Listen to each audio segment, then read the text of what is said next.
Did you know that a way of turning life's hardest moments into opportunities was mapped out over 2,000 years ago?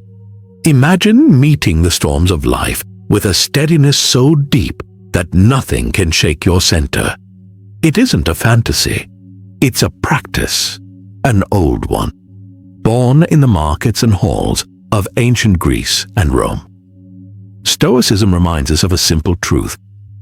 We don't control everything that happens, but we do have agency over how we respond. In a time when uncertainty feels like the only constant, that distinction can be an anchor. This isn't about suppressing what you feel. It's about understanding your emotions, guiding them, and choosing actions that align with your values. Stoicism is less talk and more practice, purpose, resilience, and a quieter kind of happiness that doesn't depend on perfect conditions. If you're navigating stress, facing adversity, or simply looking to find more meaning in ordinary days, stay with me. We'll explore what the Stoics taught and how those ideas can shape not only how we think, but how we live. Have you ever been stuck in traffic, irritated and tense, or scrolled your phone and felt your mood drop because of one careless comment? Daily life offers 100 small tests. Each one invites the same question: what's mine to control here? Epictetus put it simply: it's not what happens to you, but how you react to it that matters. Traffic, weather, someone else's opinion, these sit outside our control. What we can change, however, is our judgment, our attention, and our next move. Over time, this becomes a habit. You stop arguing with reality and start directing your energy where it counts. You build a calm that doesn't depend on the world behaving. You become sturdy. This is the heart of Stoicism. Not coldness, but clarity. Not indifference, but disciplined care. Wisdom in how you see, courage in how you act, temperance in how you react, and justice in how you treat others. What truly matters is not the event itself, but how we choose to meet it. And this isn't just ancient wisdom. It's supported by modern psychology as well. Carl Jung once said, "I am not what happened to me. I am what I choose to become." That sentiment echoes perfectly with the Stoic way of living. The heart of Stoicism is simple. Our power lies not in controlling the world, but in guiding our own thoughts, actions, and responses. Take a common example: being stuck in traffic when you're already running late. You could grip the wheel in frustration, honk at strangers, and stew in impatience. But none of that makes the line of cars move any faster. Or you could take a breath, accept the delay, and use the time differently. Listen to a podcast, let an audiobook carry you, or simply sit with the quiet and breathe. The traffic hasn't changed, but you have. And with that shift comes relief, calm, and even a brighter mood. This principle stretches far beyond traffic jams and bad weather. It touches our ambitions, our relationships, and the way we meet adversity. Marcus Aurelius, the philosopher-emperor, reminded himself daily, "You have power over your mind, not outside events. Realize this, and you will find strength." So when you feel frustration rising over something outside your control, pause and ask, "Is this mine to command?" If the answer is no, let it go. Redirect that energy toward your mindset, your choices, your next step. It won't always be easy, but with practice, this small shift reshapes everything. Stress softens, clarity grows, and slowly you begin not only to withstand life's challenges, but to thrive through them. Here's where Stoicism offers its most radical gift. Obstacles aren't just barriers. They can become fuel. At first, it seems strange. We're taught to see setbacks as enemies. But the Stoics flipped the story. Seneca, Epictetus, and Marcus Aurelius all taught that obstacles are not dead ends, but invitations. Marcus Aurelius wrote in his private reflections, "The impediment to action advances action. What stands in the way becomes the way." Every obstacle carries within it a chance to strengthen you, to teach you, to redirect you toward growth. The question is no longer, "Why me?" but "What can I learn?" And with that, even life's hardest turns stop feeling like roadblocks and start becoming the very path itself. Life's challenges can feel daunting, but they aren't only tests of our resilience, they're also teachers. Each difficult moment carries lessons if we're willing to look for them. This way of seeing isn't just ancient philosophy, it's echoed by modern psychology as well. Carl Jung once observed, "What you resist persists." The more we fight against obstacles, the more power we give them. But when we accept them, study them, and learn from them, we begin to move through them with strength and clarity. This is the Stoic way, transforming obstacles into stepping stones and setbacks into growth.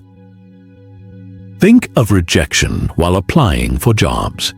It's easy to spiral into self-doubt. Yet if you treat each rejection as feedback, it becomes information. Perhaps there's a skill to sharpen or a new approach to try. The rejection itself doesn't define you. It becomes a guidepost for improvement. Or consider conflict in relationships. Disagreements can feel heavy and draining, but they also offer space to practice patience, empathy, and better communication. Each conflict becomes a lesson in seeing from another perspective and in refining how we respond under pressure. At its core, this mindset comes down to a single question: what can this situation teach me? Instead of slipping into victimhood, we step into growth. Instead of resisting reality, we learn to work with it. Epictetus said it clearly: it's not what happens to you, but how you react to it that matters. Obstacles may sting in the moment, but beyond the frustration lies the chance to build resilience, wisdom, and perspective. So the next time a challenge appears, pause before reacting. Reframe it. Ask, how can this make me stronger? What skill, insight, or virtue can I take from this? Over time, this simple shift in perspective changes how you meet life itself. Obstacles stop being barriers and start becoming pathways. This ties directly into another timeless principle: living in the present. We hear it often: live in the now. But what does that truly mean? At its essence, it's about fully experiencing where you are, right here, right now. Not dwelling on yesterday's regrets, not spinning in tomorrow's worries, but being anchored in the only moment you actually have, the present one. The Stoics understood this well. Marcus Aurelius reminded himself, do not dwell in the past. Do not dream of the future. Concentrate the mind on the present moment. For him, presence was not a vague idea, but a practical way to clear distractions, steady the mind, and open the door to gratitude. It sounds simple, but it isn't always easy. Our minds race ahead or circle back, dragging us away from the richness of now. Modern psychology confirms what the Stoics taught. Being present not only grounds us, it allows us to meet life with more peace, clarity, and resilience. Because life, with all its beauty, struggles, and surprises, only ever unfolds in the present. And learning to truly live here is one of the greatest practices we can carry. Carl Jung once wrote, "The least of things with a meaning is worth more in life than the greatest of things without it." Living in the present moment is what gives meaning to the small, ordinary experiences that fill our days. It's in those moments, sharing a meal, walking outside, listening to someone with full attention, that life becomes richer and more real. Even Aristotle spoke of this. He believed that by being mindful of the present, we move closer to eudaimonia, a life of flourishing, health, and virtue. To him, the here and now was not something to rush past, but the very stage where our human experience unfolds. So how do we practice presence? It begins with mindfulness, the simple art of paying attention without judgment. Savor your food. Notice the rhythm of your steps. Listen fully when another speaks instead of rehearsing your reply. These small acts bring us back to the moment and deepen its value. Seneca put it plainly, "True happiness is to enjoy the present without anxious dependence upon the future." He understood that dwelling too much on what's ahead or what's already behind us only robs us of the peace available now. Living in the present isn't about ignoring the past or future, but about holding them in balance, learning from what has been, preparing for what may come, and still being awake to the life unfolding here and now. Every moment offers us a chance to reset, to return, to notice. Life is happening right here, not in memory, not in anticipation, but in this breath, this step, this exchange. Now, presence naturally connects with another essential practice, self-discipline. For many, that word might conjure images of rigid schedules and joyless restraint. But in truth, discipline is less about restriction and more about freedom, the freedom to live in alignment with your deepest values. Self-discipline is choosing what serves you in the long run over what tempts you in the moment. It's the quiet strength that says yes to growth and no to distraction. Whether it's keeping to an exercise routine, saving instead of spending impulsively, or turning away from empty diversions to focus on meaningful work, these decisions trade quick pleasure for lasting fulfillment. The Stoics knew this well. Marcus Aurelius reminded himself, "You have power over your mind, not outside events. Realize this, and you will find strength." Discipline begins there, in the inner domain, where we learn to guide our impulses instead of being ruled by them. Seneca echoed the same truth. Freedom isn't found in indulging every desire, but in mastering them. When we govern ourselves rather than being carried by every appetite, we discover a deeper kind of liberty. Aristotle added another layer. Excellence is built through habit. Self-discipline isn't about rare moments of heroic willpower. It's about the steady daily choices that shape us into who we are becoming. Each act of discipline is a vote for the life we want to live. In presence, we find meaning. In discipline, we find strength. Together, they guide us toward a life that is steady, purposeful, and whole. Building self-discipline isn't only a Stoic idea. It also resonates with modern psychology. Carl Jung, one of the great pioneers in the field, emphasized the importance of integrating all parts of ourselves in order to live fully. That integration requires discipline, the ability to guide our desires and impulses in a direction that supports our growth and well-being. So how do we begin? Start small. Choose one area of life you'd like to strengthen, whether it's your diet, exercise, or how you spend money. Set clear, realistic goals and take it one day at a time. Each moment you choose what aligns with your values, you strengthen the muscle of discipline. As Epictetus reminded us, no great thing is created suddenly. Discipline is not built in a single act of willpower, but through steady, consistent choices. It's about progress, not perfection. Every day offers new chances to practice. At its core, self-discipline is balance, the space between what we want now and what we want most. It's often the harder choice in the moment, but one that carries us closer to peace, purpose, and fulfillment in the long run. When we commit to this path, we discover that discipline isn't about restriction. It's about freedom. The freedom to live a life shaped by intention rather than impulse. Now, alongside discipline comes another essential skill: emotional resilience. Life throws its curveballs, and with them, waves of emotion, anger, sadness, frustration. Feeling them is human, but what matters is not the emotions themselves, it's how we work with them. Emotional resilience is the strength that allows us to meet life's storms without being swept away. It doesn't mean ignoring how we feel.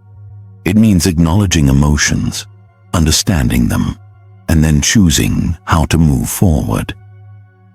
The Stoics spoke of this often. Marcus Aurelius reminded himself, "You have power over your mind, not outside events. Realize this, and you will find strength." That is the essence of resilience. Understanding that while we cannot always choose what happens, we can choose how we respond. Our emotions are not chains, they are signals. They do not have to dictate our actions. As Seneca taught, freedom begins within, by learning to govern our responses, not be governed by them. Discipline and resilience together create a steady foundation. The discipline to walk the path we've chosen, and the resilience to keep walking it when life tests us. Facing adversity without losing our composure is at the core of resilience. Life's hardships are not punishments, they are tests of character. When we meet our emotions with patience and understanding, we don't just endure, we grow wiser and sturdier. So how do we develop this kind of resilience? It begins with self-awareness. To notice what we feel and how we react is the first step toward guiding our responses. It's perfectly human to feel anger, sadness, or frustration.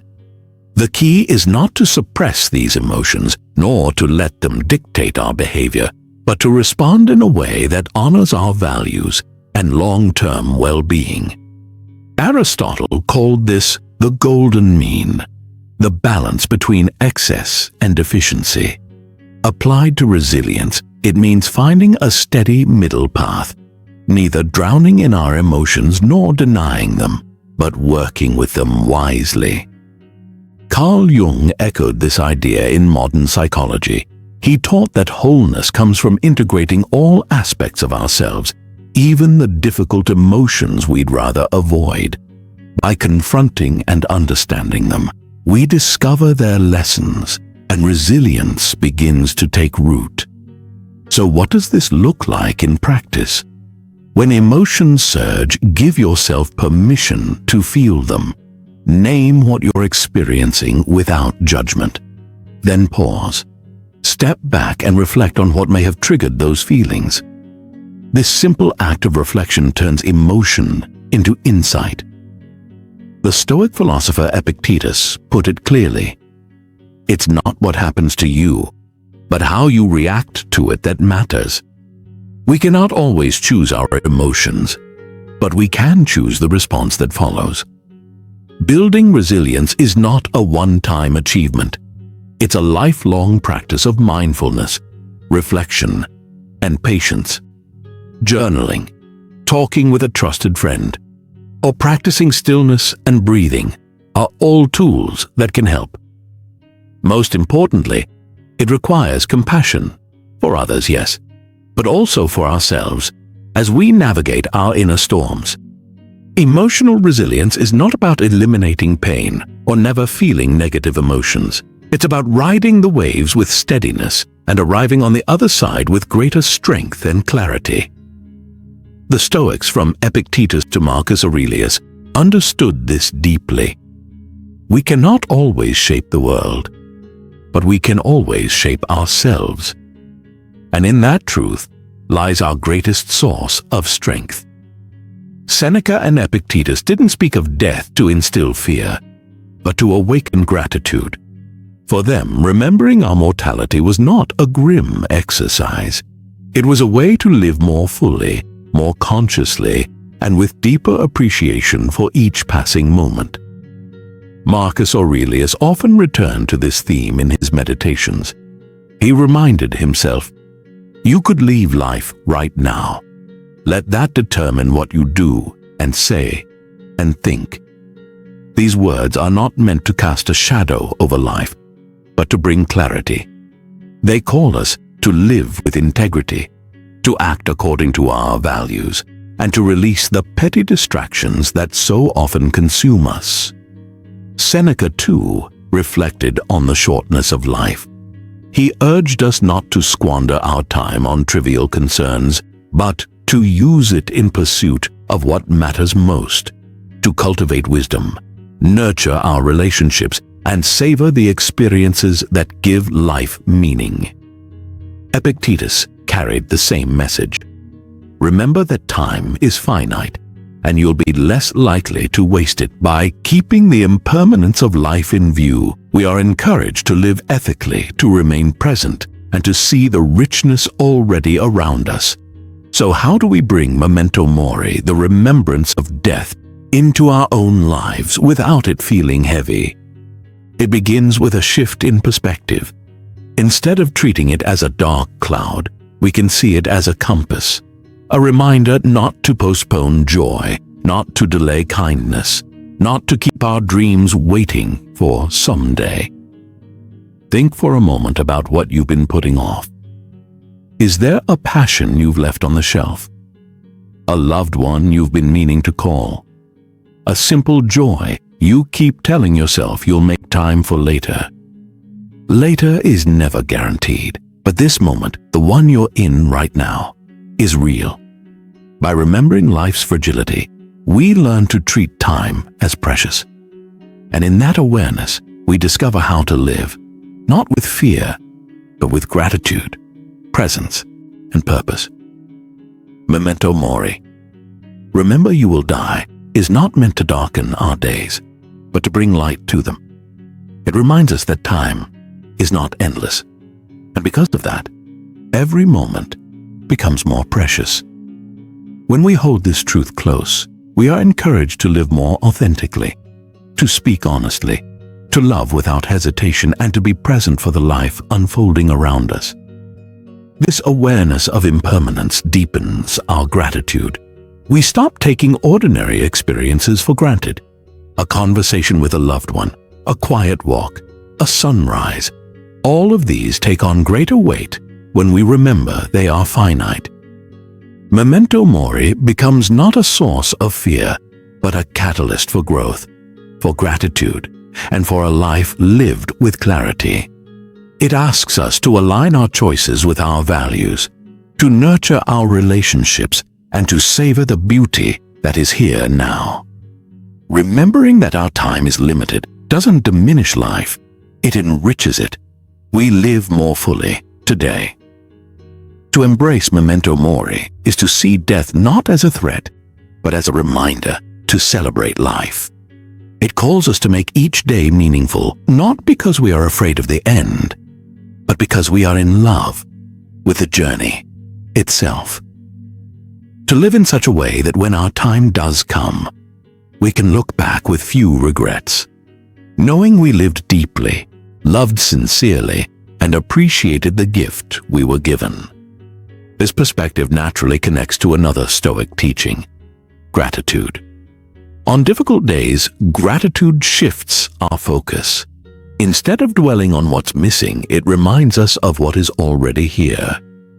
The Stoics often wrote that happiness is not about accumulating more, but about recognizing the value of what we already possess.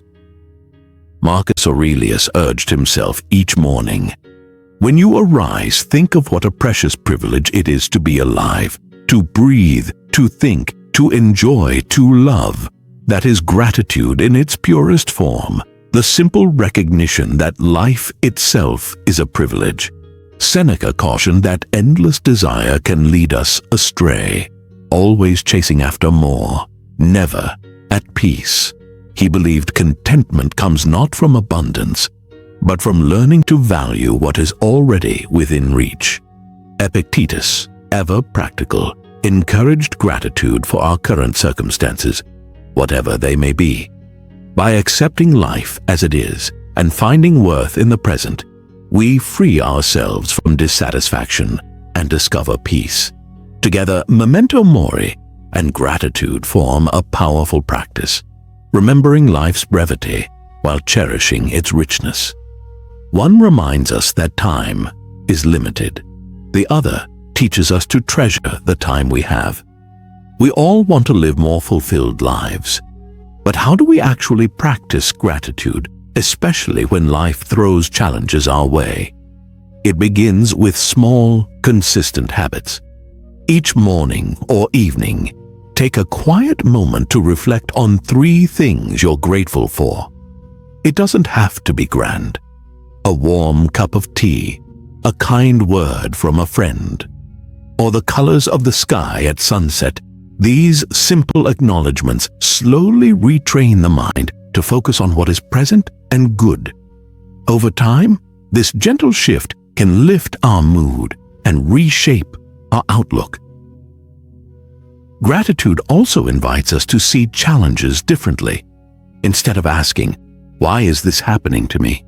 we can ask, "What can I learn from this?" This change in perspective allows us to view difficulties not just as burdens, but as stepping stones, lessons that deepen our resilience and appreciation for life. It also strengthens our connections with others.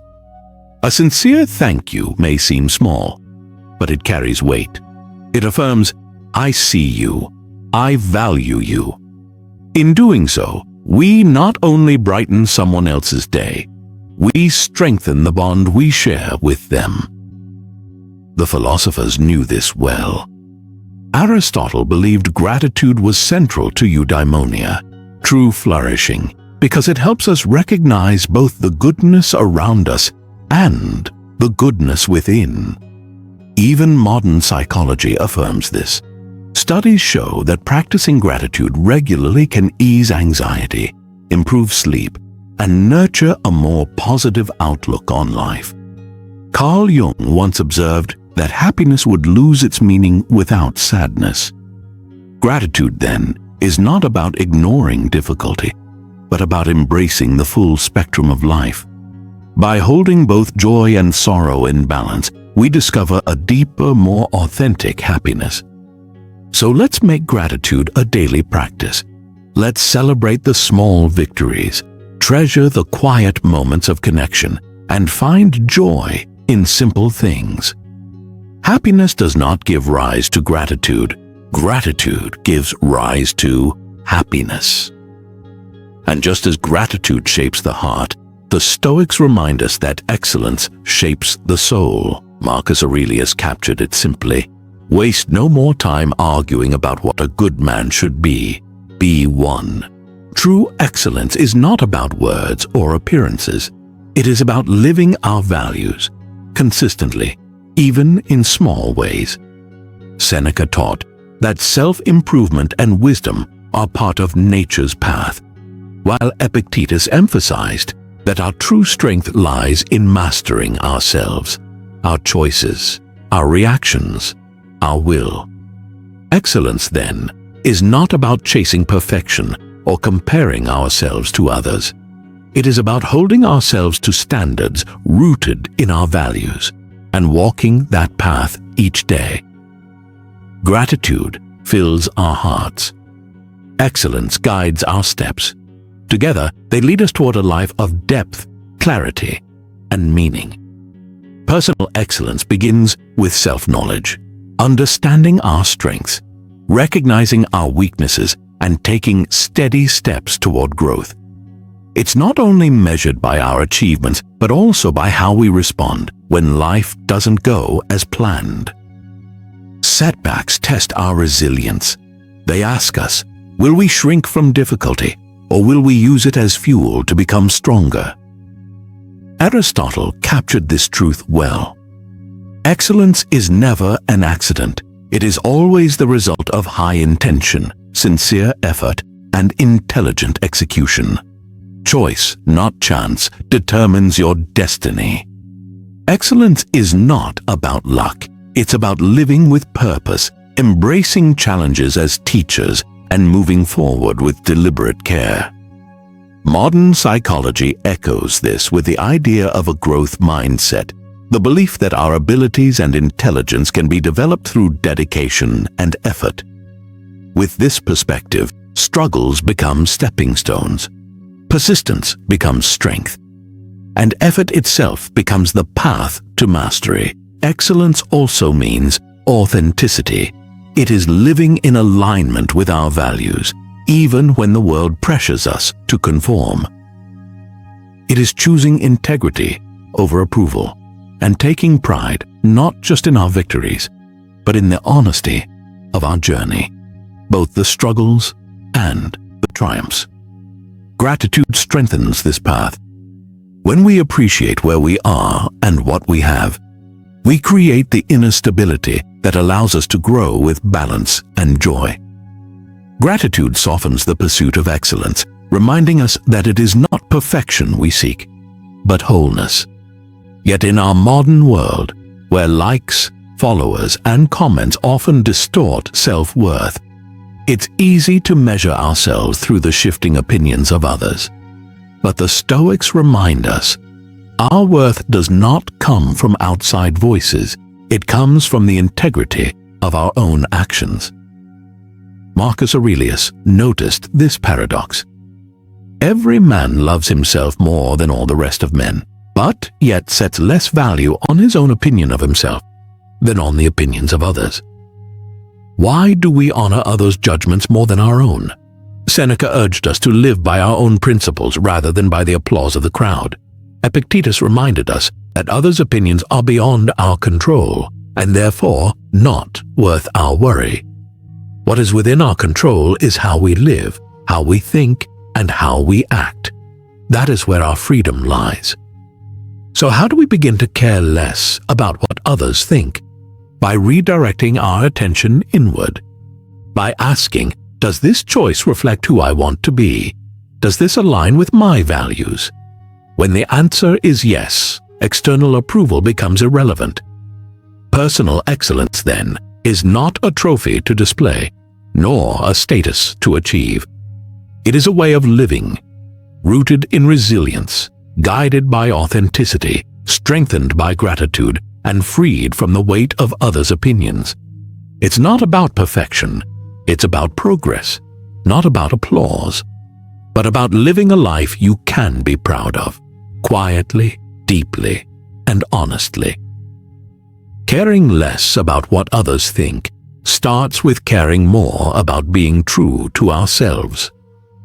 First, recognize that you are the author of your own life story. Your worth is defined by you, not by society, social media, or the people around you. It is grounded in the values you uphold, the kindness you show, and the effort you put into becoming your best self. Second, practice self-reflection. Ask yourself, whose life am I living? Are my choices guided by my own desires, or am I trying to fit into someone else's mold? Honest reflection helps realign our actions with our true self.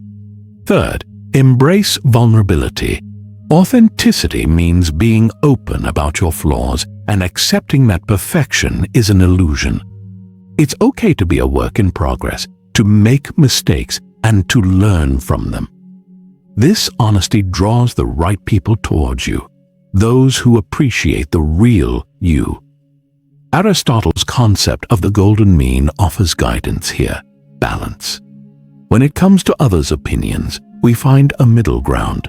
Consider constructive feedback, but never let it compromise our autonomy or self-worth.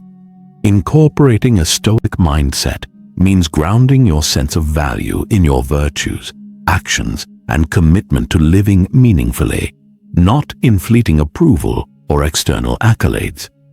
It is about building a strong inner fortress that remains steady no matter the opinions around us. Let us commit to valuing ourselves for who we truly are. Be courageous in your authenticity. Live a life aligned with your deepest truths. Your worth is inherent and unique. By being true to yourself, you shine your light in the most genuine way. This is not just about navigating life. It's about thriving in it, with a confidence that comes from authenticity. And this naturally ties into embracing change. Accepting change isn't optional. It's essential for growth and happiness. Life's only constant is change. Learning to flow with it transforms uncertainty into opportunity. The Stoics understood this deeply.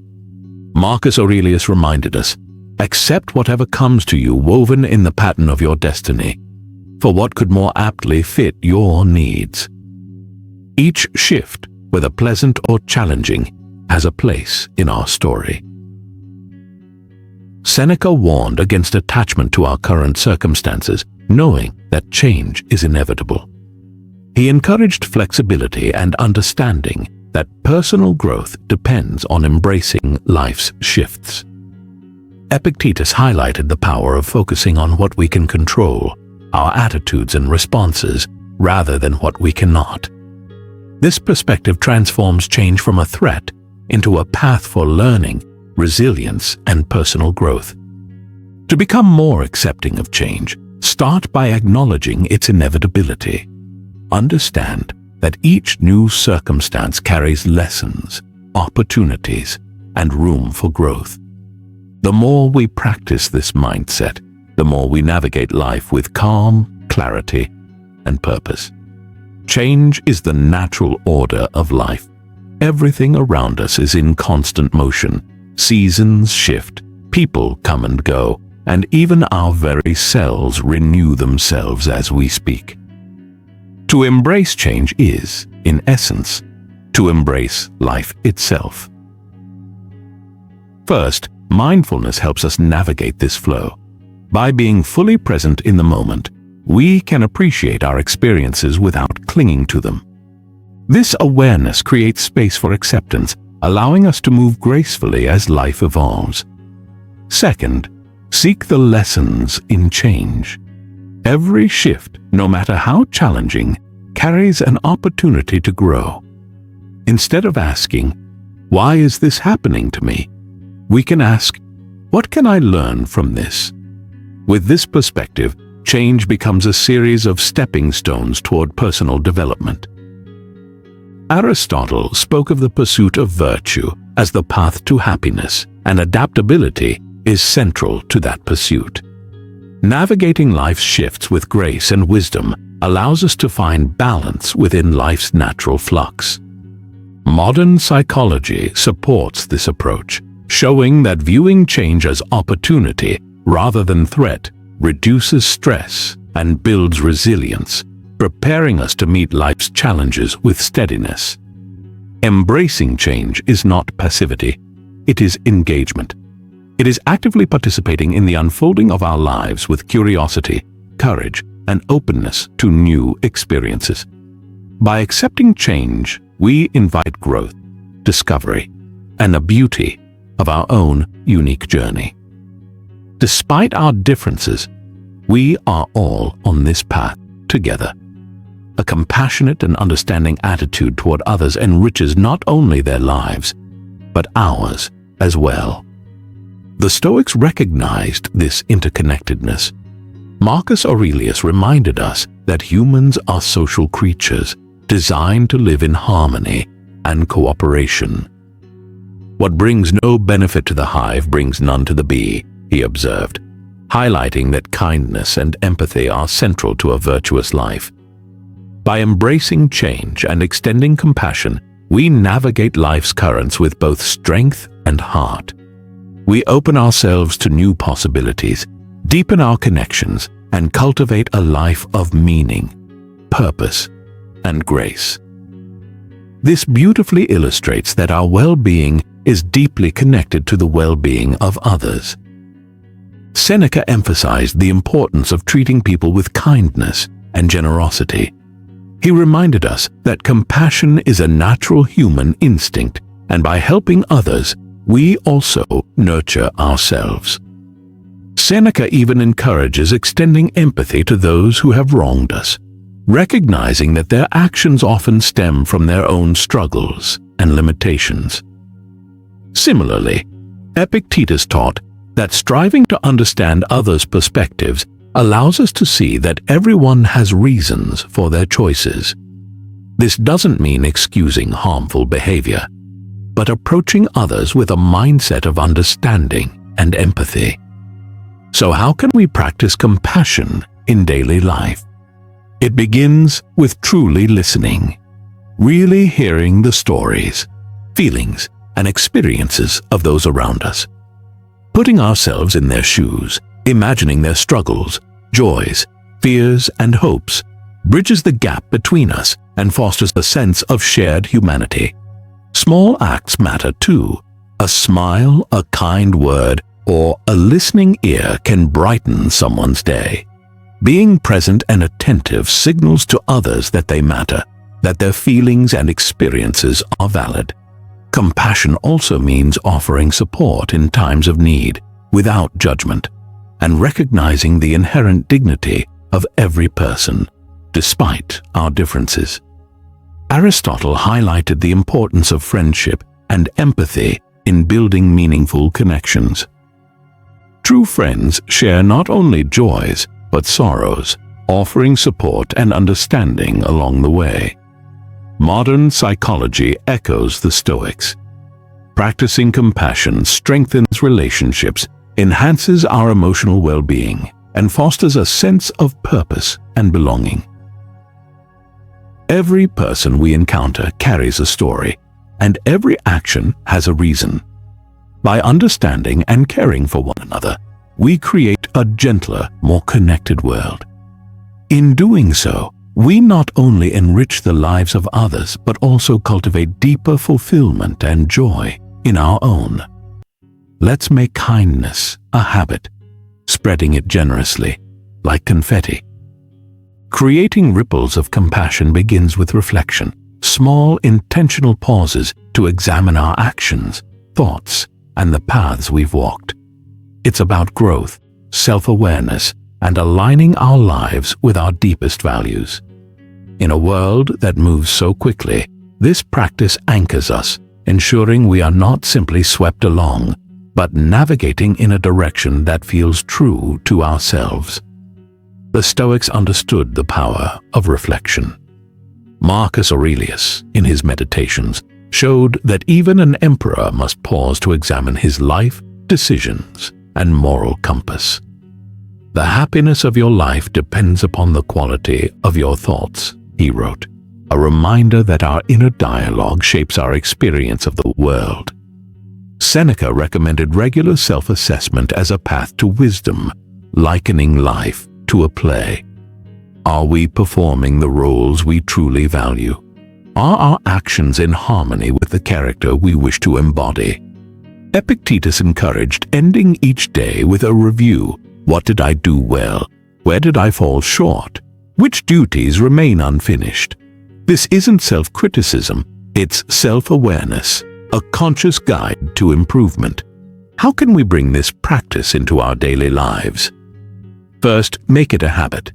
Dedicate a few minutes each day, perhaps before bed, to reflect on your experiences. What went well? What challenges did you face, and how did you respond? Even a brief mental review is valuable, but writing it down creates a tangible record of your journey. Second, use reflection to cultivate gratitude. Notice even the smallest moments that brought joy or a sense of appreciation. This balances our natural tendency to dwell on difficulties and nurtures a more positive outlook. Third, approach reflection with kindness. Recognize mistakes as opportunities for growth, not as reasons for self-reproach. Treat yourself with the same understanding and support you would offer a close friend. Aristotle taught that a reflective life is essential to wisdom. Understanding ourselves, our actions, and our place in the world is the foundation of living an examined life, one rooted in virtue and purpose. Modern psychology reinforces this. Regular reflection improves mental clarity, emotional processing, and decision-making, guiding us toward meaningful growth. Let's commit to reflection as a daily practice, a quiet guidepost in our lives. By reviewing our actions with compassion and clarity, we cultivate wisdom, resilience, and a life lived intentionally. By pausing to look back, we ensure that we are not merely drifting through life, but actively shaping it according to our values. Reflection gives us insight, helping us move forward with clarity, alignment, and a deeper connection to who we are and who we aspire to become. Let us cherish this journey of introspection, for it is in knowing ourselves that we uncover the path to true fulfillment and joy. Each lesson from Stoicism is more than ancient wisdom. It's a practical tool for navigating stress, making thoughtful decisions, and finding calm amid chaos. Remember, it's not the challenges themselves that define us, but the strength we discover in facing them, the wisdom we gather along the way, and the compassion we extend to others. Each step, each moment of reflection, each act of kindness is a brushstroke in the masterpiece that is your life. So let's not just exist. Let's live vibrantly, purposefully, authentically, and fully. As we part ways today, I encourage you not to let the inspiration stop here. On the screen, you'll find a playlist filled with wisdom, stories, and strategies to help you navigate life's twists and turns with grace and resilience. Click, explore, and continue sculpting the most authentic version of yourself. Together, let's keep growing, keep reflecting, and keep embracing the beautiful complexity of life. Thank you for sharing this time with me. Until we meet again, remember, live not for applause, but for the cause of being your most genuine self. Take care, and I'll see you on the next step of our journey.